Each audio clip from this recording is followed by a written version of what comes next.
একই সাথে ভারত যেমন বাংলাদেশের প্রতি বন্ধুত্বপূর্ণ মনোভাব দেখাছে, ঠিক তেমনইভাবে আবার পাল্টা তারা যুদ্ধের জন্য প্রস্তুতিও নিয়ে রাখছে। হঠাৎ করে ভারত কী কারণে আসামের গুবজি শহরে তারা সেনাঘাঁটি স্থাপন করছে এবং এটা চিকেন নেকের কাছে তারা এই সেনাঘাঁটিটি স্থাপন করছে। ইতিমধ্যে নতুন বাংলাদেশের অভ্যুদয়ের পরপরই কিন্তু লালমনিরহাটে বাংলাদেশ দক্ষিণ এশিয়ার ভিতরে সবথেকে বড় একটি বিমান ঘাঁটির কার্যক্রম শুরু করেছে এবং এই বিমান ঘাঁটিতে চীন, তুরস্ক এবং যুক্তরাষ্ট্র তারা যৌথভাবে অর্থায়ন করছে এবং তার ভিত্তিতে দক্ষিণ এশিয়ায় সবথেকে বড় এই রানওয়ে ভিত্তিক বিমান ঘাঁটিটি তৈরি হচ্ছে। এই বিমান ঘাঁটিটিকে ভারত নিজেদের জন্য হুমকি হিসেবে মনে করছে, যার জন্যই তারা অবশেষে বাংলাদেশের বিরুদ্ধে তারা যে কোনো সময় যে কোনো পরিস্থিতিতে যেন কার্যকর ভূমিকা পালন করতে পারে এটা নিশ্চিত করার জন্যই তারা ঠিক চিকেন নেকের কাছেই সৈন্য এবং লজিস্টিক তারা মজুত করেছে। তাদের মূল উদ্দেশ্য বাংলাদেশকে চাপে রাখা এবং আসন্ন নির্বাচনে তারা বাংলাদেশের অভ্যন্তরে যে কোনো গোয়েন্দা কর্মসূচি যেন পালন করতে পারে এবং তাদের পছন্দের রাজনৈতিক দলকে যেন ক্ষমতায় নিয়ে আসতে পারে। ইতিমধ্যে ভারত একচেটিয়াভাবে বাংলাদেশের বিরুদ্ধে অর্থাৎ যারা বাংলাদেশটাকে সবসময় বিক্রি করে দেওয়ার মানসিকতা নিয়ে চলেছে, নিজেদের স্বার্থের কথা ভেবেছে, এমনকি বাংলাদেশকে সবসময় করদ রাজ্যে পরিণত করা যাবে এবং ভারতের কথা শোনার মাধ্যমে ভারতকে সার্বিকভাবে সহায়তা হেল্প করবে এমন রাজনৈতিক দলের পক্ষে ভারত সবসময় অবস্থান নিয়েছিল এবং এখনও তারা নিতে চাচ্ছে। আওয়ামী লীগের পতন হয়েছে এবং ভারতের অন্যতম দোসর এই আওয়ামী লীগের পতন ঘটার পর ধারণা করা হচ্ছে যে বিএনপির একাংশ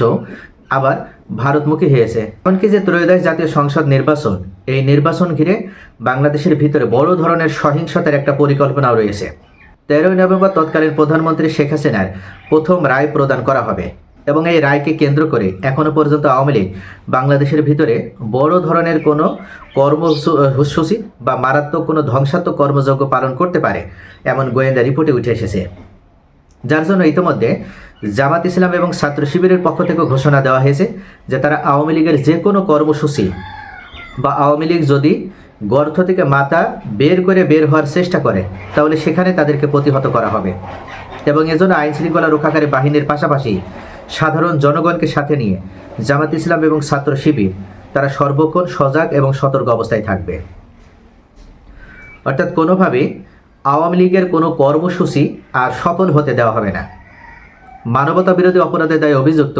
শেখ হাসিনা এবং তার দোষরদের বিচার কার্যক্রম পরিচালিত হচ্ছে আন্তর্জাতিক অপরাধ ট্রাইব্যুনালে এবং প্রথম রায়েই তার যে ফাঁসি আসবে বা ফাঁসির রায় দেওয়া হবে এটা এক প্রকার নিশ্চিত, যার কারণে আওয়ামী লীগ অবশেষে গেরিলা কায়দায় এবং তারা গুপ্ত কায়দায় দেশের বিভিন্ন জায়গায় ধ্বংসযজ্ঞ পরিচালনা করতে পারে। ইতিমধ্যে বড় ধরনের আগুন সন্ত্রাসের মতন ঘটনা ঘটেছে 4টি গুরুত্বপূর্ণ জায়গাতে এবং সর্বশেষ বিমান ঘাঁটিতেও বাংলাদেশের বিমানবন্দরেও এমন আগুন সন্ত্রাসের ঘটনা ঘটেছে, যার কারণে ধারণা করা হচ্ছে যে 13ই নভেম্বর হয়তো আওয়ামী লীগ দেশে বড় ধরনের কোনো নাশকতার পরিকল্পনা করছে এবং এই নাশকতার পরিকল্পনা সম্পূর্ণভাবে ব্যর্থ করে দেওয়ার জন্য জামাত ইসলামের পক্ষ থেকে একই সাথে গণভোট এবং আওয়ামী লীগের কর্মসূচি নস্যাৎ করার জন্য চলো চলো ঢাকা চলো কর্মসূচি পালন করা হবে 11ই নভেম্বর থেকে। যেখানে আওয়ামী লীগ দেখা হবে সেখানেই প্রতিহত করা হবে। এই স্লোগান জামাত এবং তাদের ছাত্র সংগঠন ছাত্র শিবির তাদের নেতাকর্মীদেরকে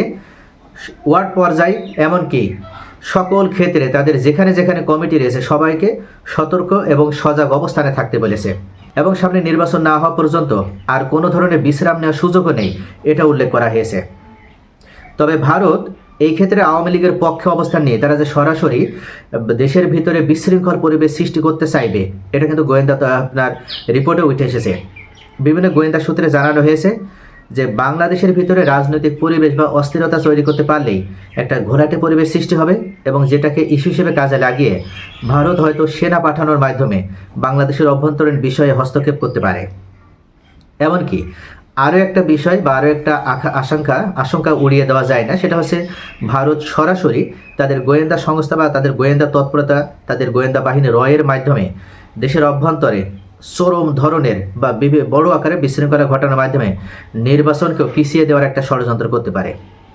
তারা কোনোভাবে আওয়ামী লীগকে ছাড়া কোনো জাতীয় নির্বাচন সফল এবং ফলপ্রসূ হতে দেবে না। তবে আওয়ামী লীগকে ছাড়া যে নির্বাচন হচ্ছে এটা এক প্রকার নিশ্চিত এবং আওয়ামী লীগের আগামী নির্বাচনে অংশগ্রহণ করার কোনো সুযোগ নেই। আওয়ামী লীগের অংশগ্রহণ করার যে সুযোগটা ছিল সেই জায়গাটিও শেষ পেরেক মেরে দেওয়ার মাধ্যমে সম্পূর্ণভাবে বন্ধ করে দেওয়া হয়েছে জামাত ইসলাম এবং অন্তর্বর্তীকালীন সরকারের পক্ষ থেকে। এমন একটি অধ্যাদেশ জারি করা হয়েছে যেখানে কোনো একজন ব্যক্তি